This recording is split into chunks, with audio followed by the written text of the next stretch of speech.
1 Corinthiens chapitre 1, le verset 1 à 3.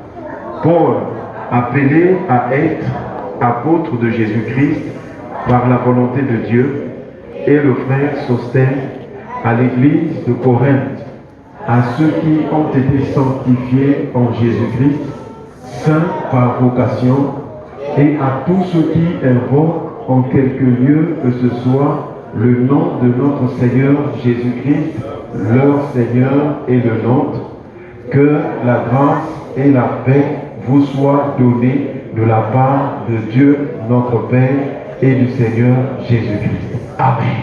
Amen. Tu peux t'asseoir, que Dieu te bénisse. Est-ce qu'on peut encore acclamer le Seigneur? Voilà. Depuis dimanche dernier, nous sommes en train de voir cette salutation de Paul à l'église de Corinthe. Et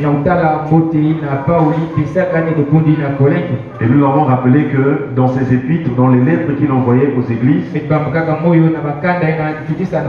il avait coutume, à titre introductif, de saluer d'abord.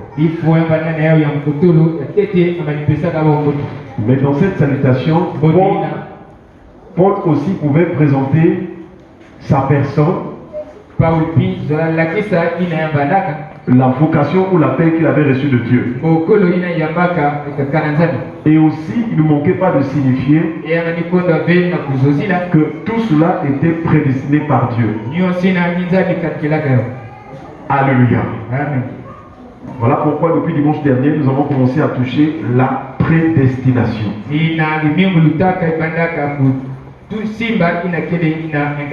Nous aurons peut-être prochainement des occasions pour essayer de faire un thème spécial sur la prédestination.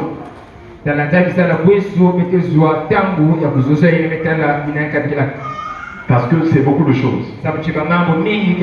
Il y a donc le temps avant la fondation du monde, la création.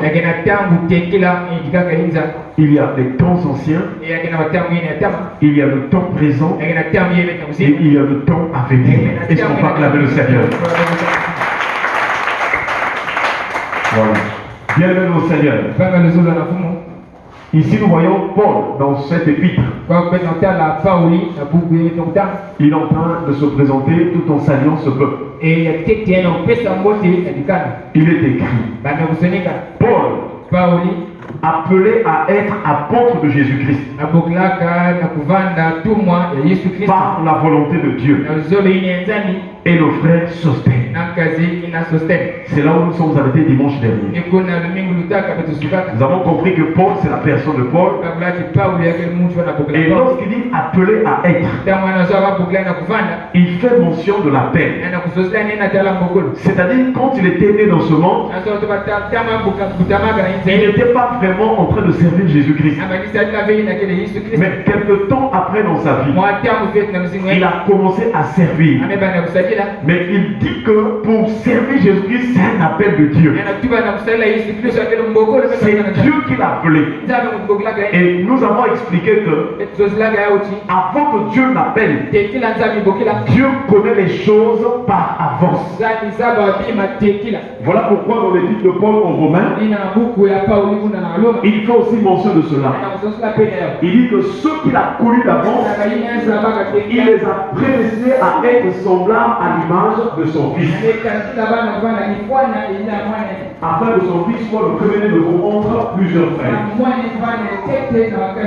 Donc nous avons expliqué que ce soit la pression de Dieu, la prédestination, que ce soit l'appel, ce sont des mystères.